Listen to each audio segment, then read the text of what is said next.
Oh. How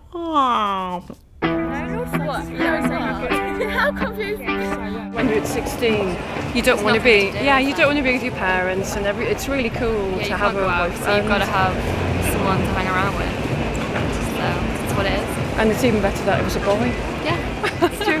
The first experience I thought experience was love, but it wasn't. It was just kind of more lust, really. I get really involved really quickly and always end up getting hurt, which is, I think, a standard teenage girl thing to do, but not a standard teenage guy thing. They seem to be okay about it. That when your teenager falls in love, there are of course some very positive things that can happen. You may find that suddenly they become cooperative around the home, they're in a good mood all the time, things that might have caused tensions don't anymore because everything is right with the world and they're happy. Young love can be a wonderful thing for this age group, but unfortunately things can go wrong. Expectations might be too high, there can be disappointments, and of course you may get dumped.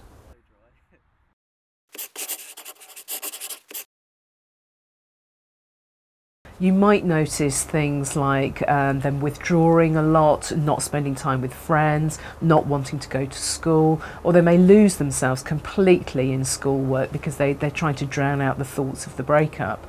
Other things to be very aware of is the impact it may have had on their self-esteem and their body image. So for example, you might find their eating habits change, or perhaps they want to do some drastic image change, and also be aware of things like self-harming, smoking, drinking, perhaps taking drugs. All of these things could be signs that your young person's really not coping well.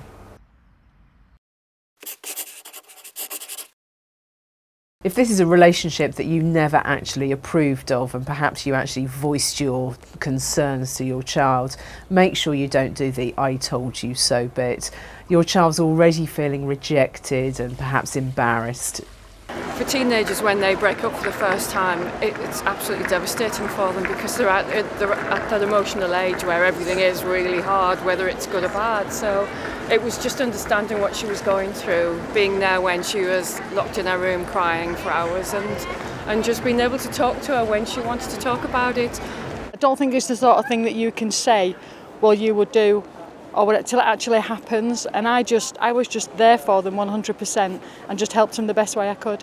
You want to hear that he's stupid, you want to hear that it's his loss and all of this. You don't want to hear, oh well, you had a good time together, move on now, which is what I got, and it really didn't help, so I just had to go to my friends for it, and I quite wanted my mum at that point.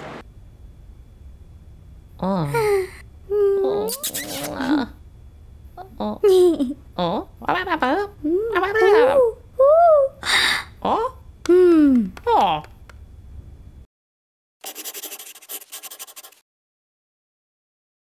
Of course, it's important not to tell your child there are plenty more fish in the sea, even though we know it's true, but actually do encourage them to get out there again, to build their social life, to be meeting other friends, and who knows, through them they might meet somebody else.